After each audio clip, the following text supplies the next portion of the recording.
सपनों की उड़ान को हौसलों से सजाना है। मेहनत की राह पर अपना परचम लहराना है। हार करना बैठ मेरे संघर्ष के हीरों, लाखों की भीड़ में भी सफल होकर दिखाना है। सफल होकर दिखाना है। अपने सभी प्यारे प्यारे विद्यार्थियों और साथियों को नमस्कार, जय हिंद, वंदे मातरम। आप देख रहे हो दीपक लक्ष्य हब चैनल, जहां पर हर कदम लक्ष्य पर पड़ेगा। विद्यार्थियों, जो अपने कदमों की काबिलियत पर विश्वास करते हैं वही अक्सर मंजिल पर पहुंचते हैं। सिंह बनो, सिंहासन की चिंता मत करो। आप जहां भी बैठोगे सिंहासन अपने आप बन जाएगा। जिस व्यक्ति में सफलता के लिए आशा और विश्वास है वही व्यक्ति उच्च शिखर पर पहुंचते हैं। जितनी कीमत आप सफलता के लिए चुकाओगे उतनी सफलता आपकी झोली में आएगी। गुस्सा भी उन्हीं को आता है जो दुनिया में कुछ अलग करना चाहते हैं। आने वाला कल आपके हाथों में है। संघर्ष की तपिश को सहन कीजिए। अक्सर छाया में रहने वाले पौधे मुरझा जाते हैं। आगे बढ़ना है तो बहरे बन जाओ। लोग वही बोलते हैं जो आपका मनोबल गिराता है। इंसान सफल तभी होता है जब दुनिया को नहीं, खुद को बदलना शुरू कर देता है। तो जुड़ जाइए हमारे चैनल से। नए हो तो सब्सक्राइब कर बेल आइकन दबाइए ताकि आगे की आने वाली कक्षाएं सुगमता पूर्वक आप तक पहुंचती रहें। सभी लोग कक्षा को लाइक कमेंट कर एक बार जमकर शेयर कर दीजिए। आज की कक्षा बहुत ही खास होने वाली है। जिस मास्टर कक्षा में हम सभी द्विवेदी युग के बड़े ही महत्वपूर्ण प्रश्नों का विश्लेषण करेंगे। कक्षा को पूरा देखिएगा। और आज का पहला प्रश्न जो है आपकी स्क्रीन पर है। क्या है? कौन सी रचना श्रीधर पाठक जी की नहीं है? जगत सच्चाई सार, कश्मीर सुषमा, भारत गीत, गंगा अवतरण। आप सभी को अपना जो है सही उत्तर देना है। इनमें से कौन सी रचना श्रीधर पाठक जी की नहीं है? तो जो गंगा अवतरण रचना है ये श्रीधर पाठक जी की नहीं है। इसके रचनाकार कौन हैं? जगन्नाथ दास रत्नाकर जी। कौन है? जगन्नाथ दास रत्नाकर जी। आगे बढ़ेंगे। आपका प्रश्न है, निम्नलिखित में से कौन सा कथन सही है? इतिवृत्तात्मकता द्विवेदी युगीन कविता की विशेषता है। राष्ट्रीय सांस्कृतिक चेतना इस युग की कविता का मुख्य स्वर है। केवल क्रमांक 1 सही है, केवल क्रमांक 2 सही है, क्रमांक 1 और 2 दोनों सही हैं, क्रमांक 1 और 2 दोनों गलत हैं। तो सही उत्तर आपने गेस कर लिया होगा। यानी ये दोनों बातें द्विवेदी युग के बारे में सही हैं। अर्थात इतिवृत्तात्मकता भी है और राष्ट्रीय सांस्कृतिक चेतना का स्वर भी देखने को मिलता है। आपका अगला प्रश्न है, साकेत में राम का चरित्र काव्य के द्वितीय श्रेणी के चरित्रों में परिगणित होने योग्य ही बन सका है। कथन किसका है? रामचंद्र शुक्ल, गुलाब राय, नंद दुलारे वाजपेयी, डॉक्टर राम कुमार वर्मा। तो आप सभी को सही उत्तर देना है। चयन कर लिया होगा।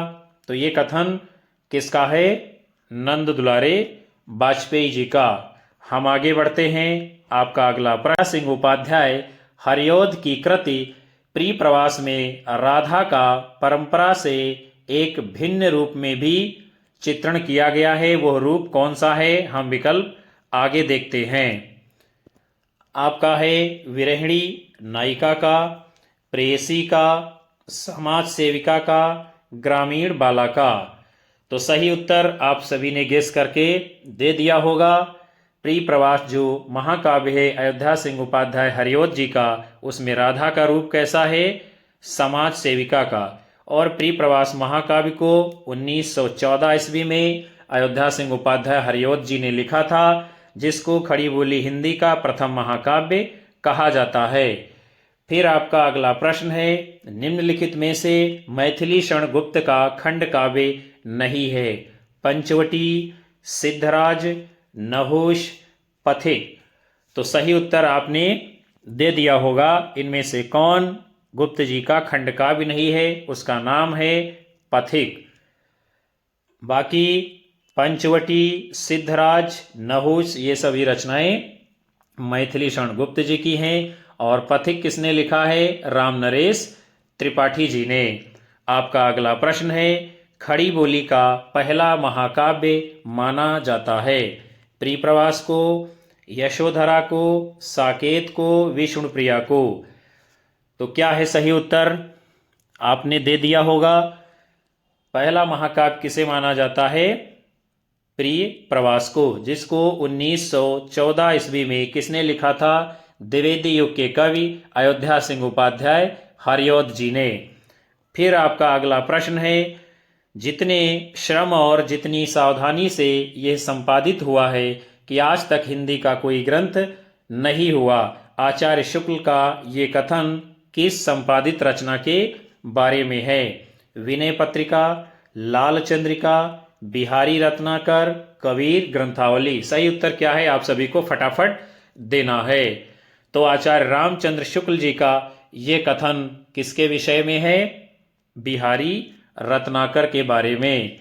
आगे बढ़ेंगे। आपका प्रश्न है, हिंदी साहित्य पंडित महावीर प्रसाद द्विवेदी का सदा ऋणी रहेगा। व्याकरण की शुद्धता और भाषा की सफाई के प्रवर्तक द्विवेदी ही जी थे। उक्त कथन किसका है? डॉक्टर नगेंद्र, आचार्य रामचंद्र शुक्ल, आचार्य हजारी प्रसाद द्विवेदी और पंडित नंद दुलारे वाजपेयी।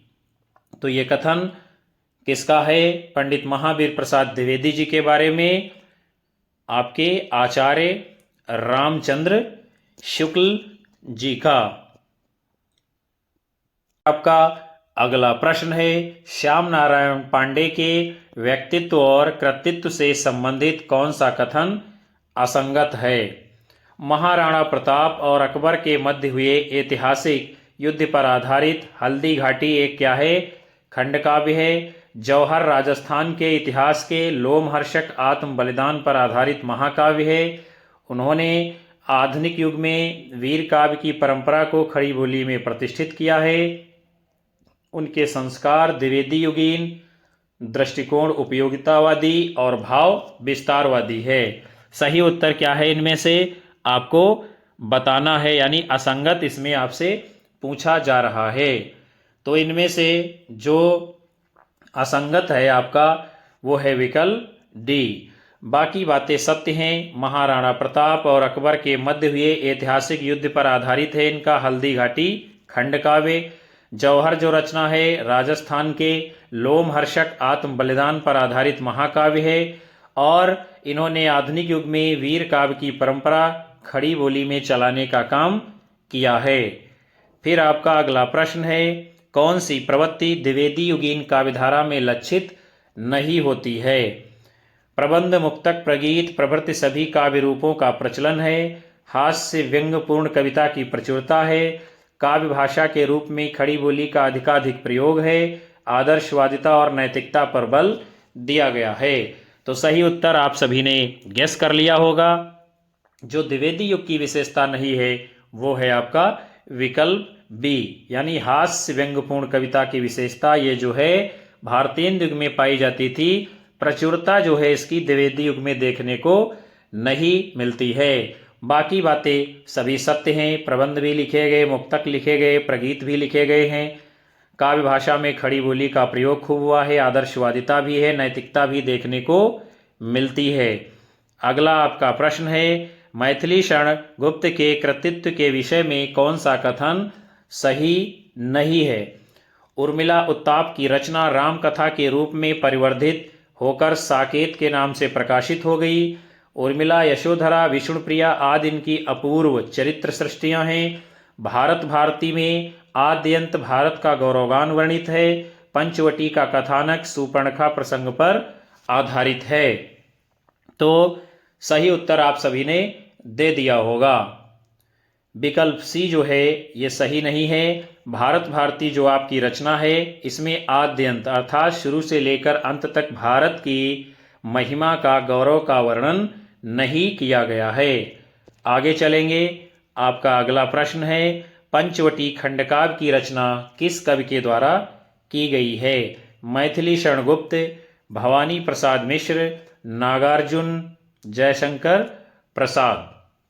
तो सही उत्तर आप सभी ने चयन कर लिया होगा। पंचवटी खंडकाव्य किसने लिखा है? वो है आपके मैथिली शरण गुप्त जी। मैथिली शरण गुप्त जी द्विवेदी युग के कवि हैं। भवानी प्रसाद मिश्र ये तार सप्तक के कवि हैं।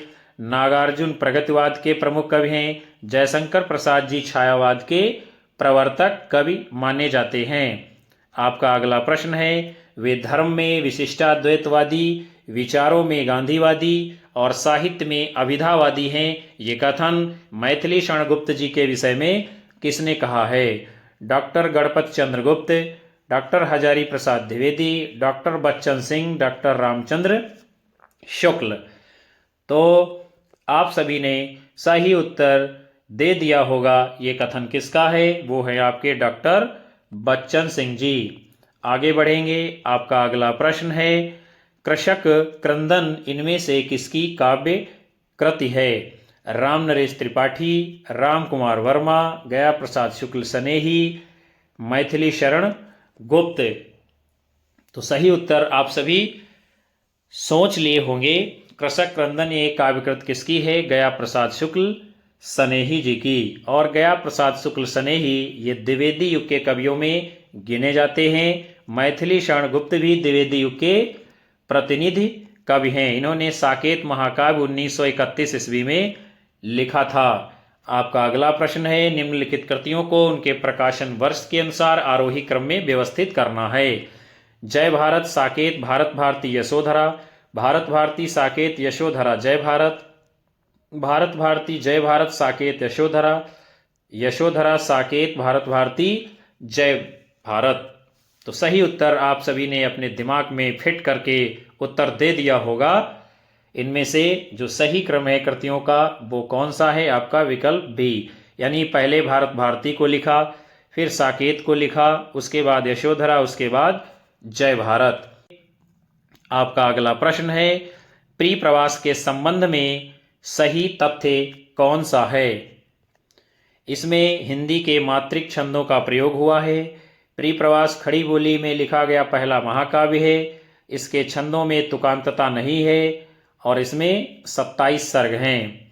विकल्प हैं आपके 1 और 3, 2 और 4, 1 और 4, 2 और 3। तो सही उत्तर आप सभी ने गेस कर लिया होगा कौन सा इनमें से सही है। तो वो है आपका विकल्प डी, यानी 2 और 3। 2 3 में है क्या? प्री प्रवास खड़ी बोली का पहला महाकाव्य है, बात सत्य है, और इसके छंदों में तुकांतता नहीं है। आगे बढ़ेंगे। आपका अगला प्रश्न है, जन्म काल के अनुसार निम्नलिखित कवियों का सही अनुक्रम क्या है? गया प्रसाद शुक्ल स्नेही, श्रीधर पाठक, राम नरेश त्रिपाठी, अयोध्या सिंह उपाध्याय, हरिओध। तो इनमें जो सही क्रम आपका आएगा वो कौन सा होगा? तो वो सबसे पहले आपके आएंगे कौन? श्रीधर पाठक जी, यानी 2। उसके बाद आएंगे आपके गया प्रसाद शुक्ल स्नेही जी। फिर आएंगे आपके कौन? अयोध्या सिंह उपाध्याय, हरिओध जी।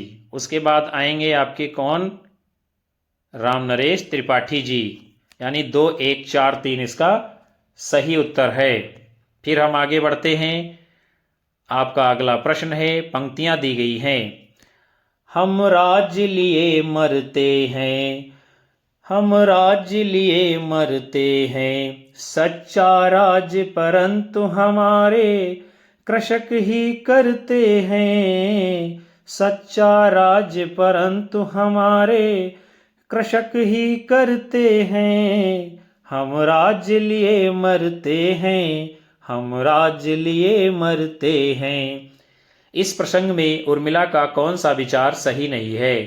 इसका अर्थ क्या है? पंक्तियों का बताया जा रहा है। मैथिली शरण गुप्त की पंक्तियां हैं कि हम राज्य को जो है प्राप्त करना चाहते हैं, किंतु असली राज्य कौन भोगता है? जो हमारे किसान हैं यानी कि कृषक हैं। सामंती समाज में स्त्रियां मर्यादा के नाम पर घर की चारदीवारी में कैद होती हैं। किसान स्त्रियां अपने पतियों के साथ स्वतंत्रता पूर्वक विचरण करती है। किसान राज समाज से अधिक सुखी है। राज्य सुख भाग्यशाली लोगों को प्राप्त होता है। तो सही उत्तर आप सभी ने गैस कर लिया होगा। कौन सा है? विकल्प डी, यानी यह बात उर्मिला के विचार से सही नहीं है। आपका अगला प्रश्न है, आज रात इससे परदेसी चल कीजिए विश्राम यही, जो कुछ वस्तु कुटी में मेरे ग्रहण करो संकोच नहीं। काव्य पंक्तियों के रचनाकार हैं अंबिका दत्त व्यास, श्रीधर पाठक, राम नरेश त्रिपाठी, अयोध्या सिंह उपाध्याय, हरिओद। तो क्या सही उत्तर है? आप सभी फटाफट दीजिए।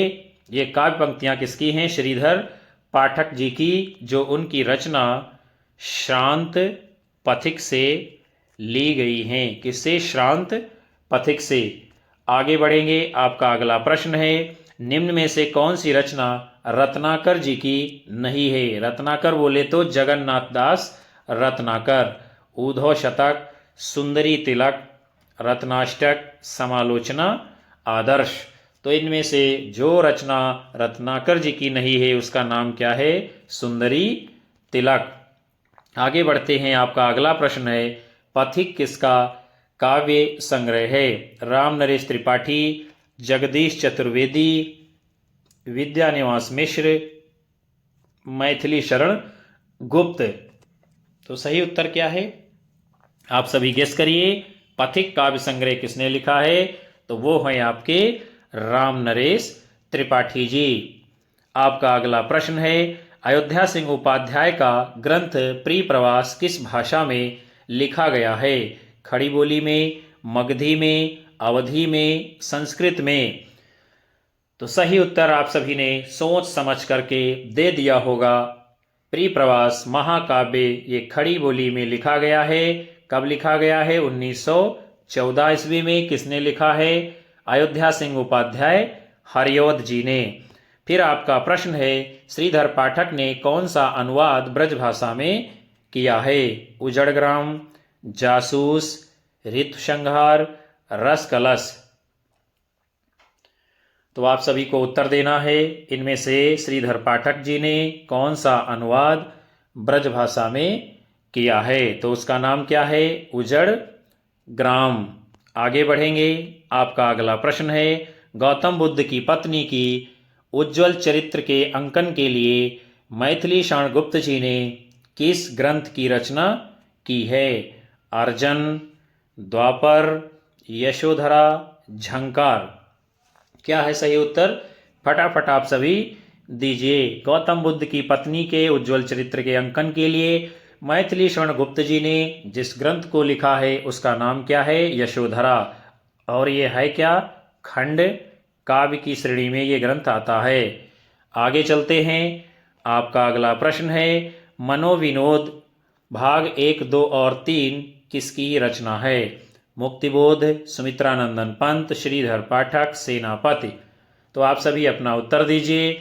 मनोविनोद भाग 1, 2 और 3 ये रचना किसने लिखी है? तो वो है आपके श्रीधर पाठक जी। और श्रीधर पाठक जी प्रथम स्वच्छंदतावादी कवि माने जाते हैं। और आचार्य रामचंद्र शुक्ल जी ने इनको स्वच्छंदतावाद का प्रवर्तक भी माना है। अगला आपका प्रश्न है, हल्दी घाटी नामक महाकाव्य के रचयिता कौन हैं? श्याम नारायण पांडे, माखनलाल चतुर्वेदी, ठाकुर गोपाल शरण सिंह, सुभद्रा कुमारी चौहान। तो सही उत्तर आप सभी ने सोच लिया होगा। किसका है हल्दी घाटी महाकाव्य? तो वो है आपके श्याम नारायण पांडे जी। आगे चलते हैं। आपका अगला प्रश्न है, आचार्य शुक्ल ने प्रिप्रवास की निम्नलिखित में से किस विशेषता का उल्लेख नहीं किया है? अधिकतर पदों में बड़े ढंग से हिंदी अपनी चाल पर चली दिखाई पड़ती है। इसकी कथा वस्तु एक अच्छे प्रबंध काव्य के लिए पर्याप्त है। ये काव्य अधिकतर भाव व्यंजनात्मक और वर्णनात्मक है। हिंदी को है तथा किया दिया ऐसे दो एक क्रियाओं के भीतर ही सिमट कर रह जाना पड़ता है। तो सही उत्तर आप सभी ने गेस कर लिया होगा। आचार्य रामचंद्र शुक्ल ने प्रिय प्रवास महाकाव्य के बारे में जिस विशेषता का उल्लेख नहीं किया है वो कौन सा है आपका? विकल्प बी। इसकी कथा वस्तु एक अच्छे प्रबंध के लिए पर्याप्त है। यही बात जो है सही नहीं, यहाँ पर जो पर्याप्त शब्द लिखा हुआ है। आगे बढ़ेंगे। आपका अगला प्रश्न है, भालों में रणझंकारी अभी, लटकी कट में तलवारी अभी, भोले पर में ललकारी अभी, आंखों में है अंगारी अभी। प्रज्ञा प्रवाह से उद्धृत काव्य पंक्तियां किस कवि की हैं? मैथिली शरण गुप्त, रामधारी सिंह दिनकर, कन्हैयालाल सेठिया, श्याम नारायण पांडे। क्या सही उत्तर है? आप सभी अपना उत्तर दीजिए। तो ये ओज, शौर्य और वीरता से युक्त पंक्तियां किसने लिखी हैं? तो वो हैं आपके श्याम नारायण पांडे जी। अगला आपका प्रश्न है, भारत भारती के रचनाकार कौन हैं? भारतेंदु जी, प्रताप नारायण मिश्र जी, माखनलाल चतुर्वेदी जी, मैथिली शरण गुप्त जी। आपको अपना सही उत्तर देना है। भारत भारती रचना किसने लिखी है? मैथिली शरण गुप्त जी ने। कब लिखी है? 1912 ईस्वी में। और इसी रचना के ऊपर महात्मा गांधी ने प्रभावित होकर के मैथिली शरण गुप्त जी को राष्ट्र कवि की उपाधि से विभूषित किया था। आपका अगला प्रश्न है, आधुनिक काल के काव्य में कविताएं किस भाषा में लिखी जाती थी? खड़ी बोली में, ब्रज भाषा में, अवधि में, ब्रज अवधि, दोनों में। तो क्या सही उत्तर है? आप सभी फटाफट बताइए। आधुनिक काल के काव्य में जो कविताएं लिखी जाती थी वो किस भाषा में लिखी जाती थी? खड़ी बोली में। अवधि में कविताएं जो है आपके प्रेम आख्यानक का परंपरा में लिखी गई हैं। ब्रज भाषा में कविताएं रीतकाल में लिखी गई हैं। ब्रज और अवधि में कविताएं भक्ति काल में लिखी गई हैं। फिर आपका प्रश्न है, प्रिय प्रवास का वर्ण विषय क्या है? राम वनवास, बुद्ध का गृह त्याग, कृष्ण का मथुरा प्रवास, सीता का करुणापूर्ण चित्रण। क्या सही उत्तर है? आप सभी बताइए। प्रिय प्रवास का वर्ण विषय क्या है? वो है कृष्ण जी का मथुरा प्रवास, यानी कृष्ण जी मथुरा चले जाते हैं। आपका अगला प्रश्न है, भारत भारती के रचयिता कौन हैं? भिखारी दास जी, भूषण जी, मैथिली शरण गुप्त जी, केशव दास जी। क्या सही उत्तर है? आप सभी को बताना है। भारत भारती किसने लिखा है? मैथिली शरण गुप्त जी ने। कब लिखा है? 1912 ईस्वी में। भिखारी दास, भूषण, केशव दास ये सभी रीतकाल के कवि हैं, जबकि मैथिली शरण गुप्त जी द्विवेदी युग के कवि हैं। आपका अगला प्रश्न है, निम्न में से कौन सी एक रचना ब्रज भाषा में है? ठेठ हिंदी का ठाठ, अधकिला फूल, चोखे चौपदे, रस कलश। सही उत्तर आप सभी बताइए। कौन सी रचना ब्रज भाषा में लिखी गई है? तो वो रचना कौन सी है? रस कलश। और यह नायिका भेद का ग्रंथ है, यानी इसमें नायक और नायिका के भेद उपभेद किए गए हैं, उनका चित्रण किया गया है। ठेठ हिंदी का ठाठ, अधकिला फूल ये अयोध्या सिंह उपाध्याय हरिओद के उपन्यास हैं। रस कलश ये भी रचना अयोध्या सिंह उपाध्याय हरिओद की है। चोखे चौपदे ये भी काव्य संग्रह अयोध्या सिंह उपाध्याय हरिओद जी का है। फिर आपका प्रश्न है, निम्न में से मैथिली शरण गुप्त का कृष्ण काव्य कौन सा है? द्वापर, सिद्धराज, नहुस, चंद्रहास। क्या सही उत्तर है? आप सभी को बताना है। जो रचना इनमें से कृष्ण काव्य पर आधारित है उसका नाम क्या है? द्वापर। आगे बढ़ते हैं। आपका अगला प्रश्न है, दिवस का अवसान समीप था, गगन था कुछ लोहित हो चला। ये प्रकृति चित्रण किस महाकाव्य से है? प्रिय प्रवास, उर्वशी, साकेत, कामायनी। आप सभी अपना सही उत्तर दीजिए।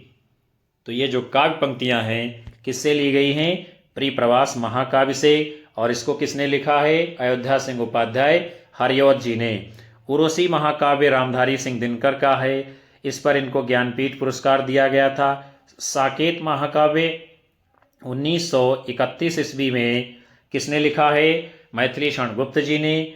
कामायनी महाकाव्य किसने लिखा है? जयशंकर प्रसाद जी ने। कब? 1935-36 कहीं कहीं इसका उल्लेख दिया गया है। आगे चलेंगे। आपका अगला प्रश्न है, दिवस का अवसान समीप था किस रचना से है? झरना से, प्रिप्रवास से, करुणालय से, युगांत से? क्या सही उत्तर है? आप सभी को बताना है। दिवस का अवसान समीप था, ये पंक्ति जो है प्रिप्रवास महाकाव्य से ली गई है। झरना और करुणालय ये दोनों रचनाएं जयशंकर प्रसाद जी की हैं और युगांत रचना सुमित्रा नंदन पंत जी की है। आगे बढ़ेंगे। आपका प्रश्न है, पारिजात महाकाव्य किसके द्वारा रचित है? हरियोध, सियाराम शरणगुप्त, मैथिली शरणगुप्त, श्रीधर पाठक? सही उत्तर आप सभी को देना है। तो पारिजात महाकाव्य किसने लिखा है? अयोध्या सिंह उपाध्याय हरियोध जी ने। आगे बढ़ेंगे। आपका अगला प्रश्न है, कुणाल गीत के रचयिता कौन हैं? माखनलाल चतुर्वेदी, मैथिली शरणगुप्त, मुक्तिबोध, दिनकर? क्या सही उत्तर है? आपको देना है। कुणाल गीत ये जो रचना है इसको किसने लिखा है? मैथिली शरण गुप्त जी ने। आगे बढ़ेंगे। आपका प्रश्न है, मैथिली शरण गुप्त के किस ग्रंथ में लक्ष्मण की पत्नी उर्मिला का सुंदर चित्रण किया गया है? भारत भारती, द्वापर, पंचवटी, साकेत? सही उत्तर आप सभी दीजिए। मैथिली शरण गुप्त जी के जिस काव्य ग्रंथ में लक्ष्मण की पत्नी उर्मिला का सुंदर चित्रण उनको नायिका बनाकर किया गया है उसका नाम क्या है? साकेत महाकाव्य, जिसको 1931 ईस्वी में मैथिली शरण गुप्त जी ने लिखा था। आगे बढ़ेंगे। आपका अगला प्रश्न है, मैथिली शरण गुप्त के साहित्यिक गुरु कौन थे? पंडित रामचंद्र शुक्ल, भारतेंदु हरिश्चंद्र, पंडित महावीर प्रसाद द्विवेदी, पंडित प्रताप नारायण मिश्र जी? सही उत्तर फटाफट आप सभी दीजिए। मैथिली शरण गुप्त जी के साहित्यिक गुरु का नाम था पंडित महावीर प्रसाद द्विवेदी जी। उनके संबंध में मैथिली शरण गुप्त जी लिखते हैं, करते तुलसीदास भी कैसे मानस नाद, महावीर का यदि उन्हें मिलता नहीं प्रसाद। यानी महावीर की कृपा मैथिली शरण गुप्त जी के ऊपर हो जाती है, उन्हीं को अपना गुरु मान लेते हैं। महावीर का मतलब इसमें महावीर प्रसाद द्विवेदी जी से है। फिर आपका अगला प्रश्न है, निम्नलिखित मैथिली शरण गुप्त की रचनाओं का सही क्रम आपको लगाना है। रंग में भंग, भारत भारती, पंचवटी, साकेत। भारत भारती, रंग में भंग, पंचवटी, साकेत। रंग में भंग, भारत भारती, साकेत, पंचवटी। पंचवटी, रंग में भंग, भारत भारती, साकेत? सही उत्तर आप सभी को गेस करके देना है। तो इसमें जो सही कालक्रम है वो है आपका विकल्प ए। पहले जो है रंग में भंग लिखा है, उसके बाद भारत भारती, उसके बाद पंचवटी, उसके बाद साकेत। रंग में भंग इसको कब लिखा है? 1909 में। भारत भारती को कब लिखा है? 1912 में। पंचवटी को कब लिखा है? 1925 में। साकेत को कब लिखा है? 1931 में। इस प्रकार आप जो है इनका रचना काल देख सकते हैं, इसी के अनुसार ये सही उत्तर माना गया है। फिर आपका अगला प्रश्न है, द्विवेदी युग के किस कवि ने अपना काव्य ब्रज भाषा में लिखा है? अयोध्या सिंह उपाध्याय हरियोध, जगन्नाथ दास रत्नाकर, मैथिली शरण गुप्त, गया प्रसाद शुक्ल, सनेही? तो सही आंसर आप सभी ने दे दिया होगा। द्विवेदी युग के ऐसे कवि जिन्होंने अपना लगभग सारा काव्य ब्रज भाषा में लिखा है उनका नाम है जगन्नाथ दास रत्नाकर जी। आगे बढ़ेंगे। आपका अगला प्रश्न है, हल्दी घाटी नामक प्रबंध काव्य के रचयिता कवि का नाम क्या है? माखनलाल चतुर्वेदी, श्याम नारायण पांडे, सोहनलाल द्विवेदी, राम नरेश त्रिपाठी? सही उत्तर आप सभी को गेस करके फटाफट देना है। तो हल्दी घाटी नामक प्रबंध काव्य किसने लिखा है? श्याम नारायण पांडे जी ने। आपका अगला प्रश्न है, साकेत की रचना का मुख्य उद्देश्य क्या था? देश प्रेम, उर्मिला को महत्व देना, राम कथा का चित्रण, रहस्य का वर्णन। आप सभी ने सही उत्तर गेस करके दे दिया होगा। साकेत की रचना का मुख्य उद्देश्य क्या था? उर्मिला को महत्व देना।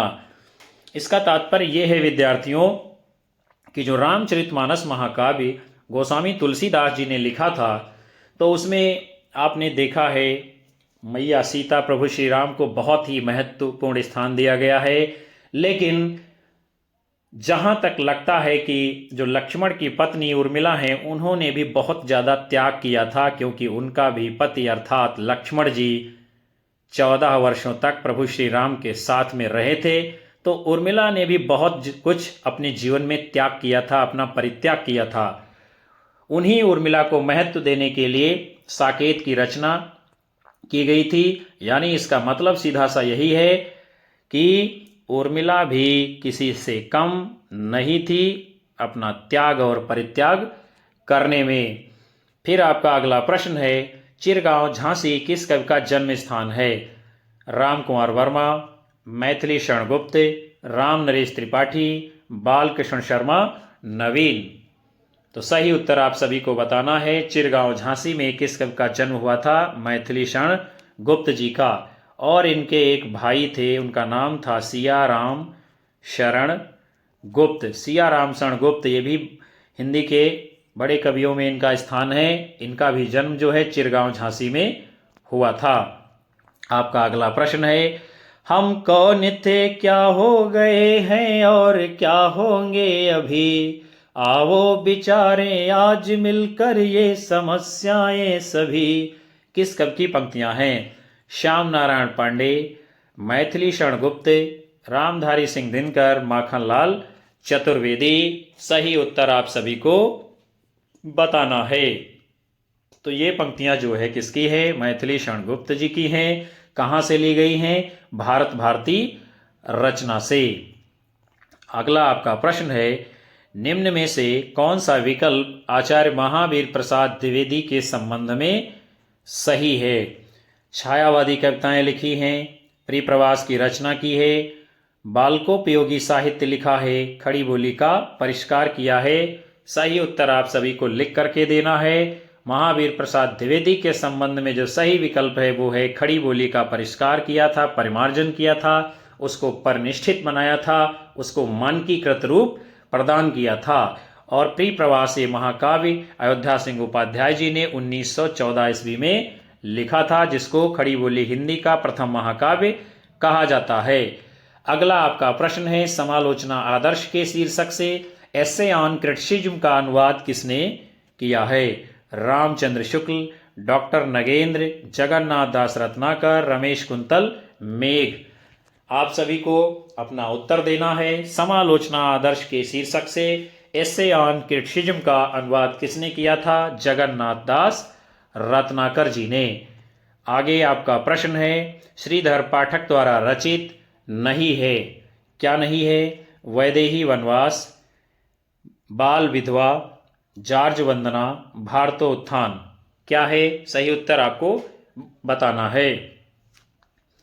तो श्रीधर पाठक जी की जो रचना नहीं है उसका नाम है वैदेही वनवास। वैदेही वनवास ये क्या है? प्रबंध काव्य है, जिसको किसने लिखा था? अयोध्या सिंह उपाध्याय हरिऔध जी ने। आगे बढ़ेंगे। आपका प्रश्न है, सूची 1 को सूची 2 से सुमेलित करना है और नीचे दिए गए कूट के अनुसार आपको सही उत्तर देना है। कौन सी रचना इसमें से किसकी है वो आपको बताना है। चलिए देखते हैं। तो इनमें से आप देख रहे हैं जो मातृवंदना है, ये रचना किसकी है? गिरधर शर्मा नवरत्न जी की। कानन कुसुम किसने लिखा है? मुकुटधर पांडे जी ने। वीर पंचरत्न किसने लिखा है? लाला भगवान दीन जी ने। उलाहना पंचक किसकी है? अमीर अली मीर जी की। तो इस प्रकार जो आपका सही उत्तर होगा विकल्प सी। हम आगे बढ़ेंगे। आपका अगला प्रश्न है, हरिऔध के परिप्रवास महाकाव्य में सर्गों की संख्या कितनी है? सर्ग विद्यार्थियों उसी प्रकार हैं जैसे रामचरितमानस में 7 कांड हैं, 17, 19, 21, 23। क्या सही उत्तर है आपको देना है। प्रिप्रवास महाकाव्य में सर्गों की संख्या कितनी है? तो वो है आपके इसमें 17 सर्ग हैं। आगे बढ़ते हैं। आपका प्रश्न है प्रेम शतक के रचनाकार कौन हैं? जगन्नाथ दास रत्नाकर जी, दुलारे लाल भार्गव जी, वियोगी हरि जी, अंबिका दत्त व्यास जी। क्या सही उत्तर है? आप सभी दीजिए। प्रेम शतक ये जो रचना है इसको किसने लिखा है? वियोगी हरि जी ने। आगे आपका प्रश्न है नूरजहां प्रबंध काव्य के रचयिता कौन हैं? कुतुबन, सियाराम शरणगुप्त, गुरुभक्त सिंह, अयोध्या सिंह उपाध्याय, हरिऔध। क्या उत्तर है बताइए आप सभी। नूरजहां प्रबंध काव्य के रचयिता कौन है? गुरुभक्त सिंह भक्त जी। आपका प्रश्न है रत्नाकर शब्द किस कवि के साथ में जुड़ा हुआ है? हरिश्चंद्र, जगन्नाथ, बद्री नारायण, भिखारी दास। आप सभी अपना उत्तर कीजिए। रत्नाकर शब्द किसके साथ जुड़ा है? जगन्नाथ जी के साथ। इनका नाम हो जाता है जगन्नाथ दास रत्नाकर। और भारतेंदु शब्द किसके साथ जुड़ा है? हरिश्चंद्र जी के साथ, और इनका नाम हो जाता है भारतेंदु हरिश्चंद्र। और प्रेमघन शब्द किसके साथ जुड़ा हुआ है? बद्री नारायण जी के साथ। इनका नाम हो जाता है बद्री नारायण चौधरी प्रेमघन। आपका प्रश्न है रचना काल के अनुसार श्रीधर पाठक की निम्नलिखित रचनाओं का सही अनुक्रम क्या है? श्रांत पथिक, उजड़ ग्राम, एकांतवासी योगी, सांध्य अटन, एकांतवासी योगी, उजड़ ग्राम, श्रांत पथिक, सांध्य अटन, उजड़ ग्राम, श्रांत पथिक, सांध्य अटन, एकांतवासी योगी, श्रांत पथिक, सांध्य अटन, एकांतवासी योगी, उजड़ ग्राम।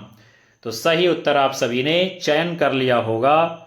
इनका जो है क्रम सही कौन सा है? वो है आपका विकल्प बी। पहले एकांतवासी योगी लिखा, उसके बाद उजड़ ग्राम, उसके बाद श्रांत पथिक, उसके बाद सांध्य अटन। आपका प्रश्न अगला है गोल्ड स्मिथ की कृति ट्रैवलर का अनुवाद किसने किया है? रामचरित उपाध्याय, राम नरेश त्रिपाठी, श्रीधर पाठक, ठाकुर गोपाल शरण सिंह। तो द ट्रैवलर के नाम से जिसने अनुवाद किया है उनका नाम है श्रीधर पाठक जी। और श्रीधर पाठक जी को आचार्य रामचंद्र शुक्ल जी ने स्वच्छंदतावाद का प्रवर्तक माना है। फिर आपका प्रश्न है त्रिशूल उपनाम किसका है? सुमित्रा नंदन पंत, रामधारी सिंह दिनकर, राम नरेश त्रिपाठी, गया प्रसाद शुक्ल, सनेही। सही उत्तर आप सभी दीजिए। त्रिशूल उपनाम किसका है? गया प्रसाद शुक्ल सनेही जी का। और ये त्रिशूल उपनाम से जो है राष्ट्र प्रेम की कविताएं लिखते थे। फिर आपका प्रश्न है ब्रज कोकिल के नाम से प्रसिद्ध कवि कौन हैं? हरिऔध, सत्यनारायण कविरत्न, श्रीधर पाठक, जगन्नाथ दास रत्नाकर। आप सभी अपना सही उत्तर दीजिए। ब्रज कोकिल के नाम से कौन प्रसिद्ध हैं? सत्यनारायण कविरत्न जी। आगे आपका प्रश्न है ऊधव शतक में छंद कितने हैं? 116, 120, 130, 135। फटाफट आप सभी अपना उत्तर दीजिए। तो ऊधव शतक में कितने छंद हैं? वो है आपका 116। आगे चलते हैं।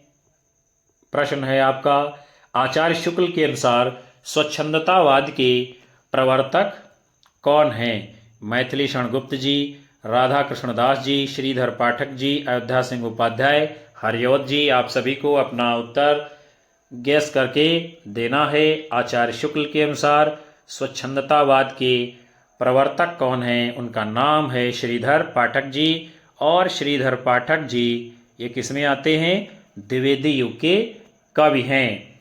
आपका प्रश्न है ऊधव शतक के रचनाकार कौन हैं? जगन्नाथ दास रत्नाकर, सत्यनारायण कविरत्न, ब्रजरतन दास, वियोगी हरि जी। सही उत्तर आप सभी कीजिए। ऊधव शतक ये रचना किसने लिखी है? तो वो हैं आपके जगन्नाथ दास रत्नाकर जी।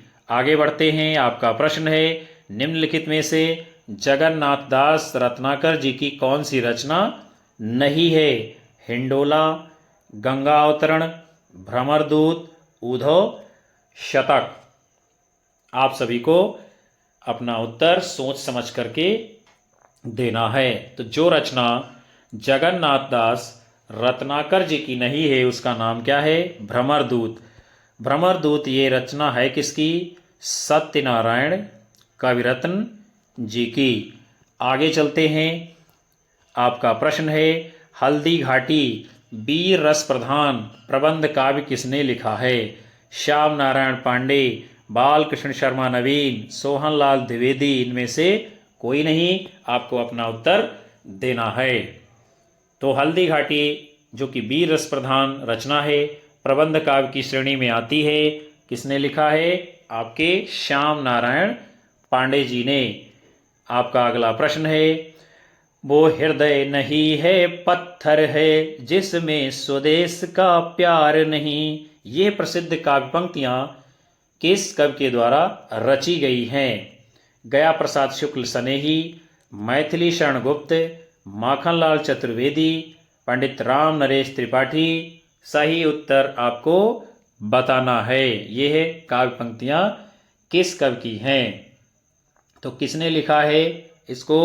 गया प्रसाद शुक्ल सनेही जी ने। और बताते हैं कि जिसके हृदय में अपने देश के लिए प्यार नहीं है, अपने देश के लिए मोहब्बत नहीं है, जो रहता भारत में है, जल यहाँ का पीता है, अन्न यहाँ का खाता है और जय किसी और की बोलता है, वो क्या है? हृदय नहीं हो सकता है, अर्थात उसे क्या माना जाएगा?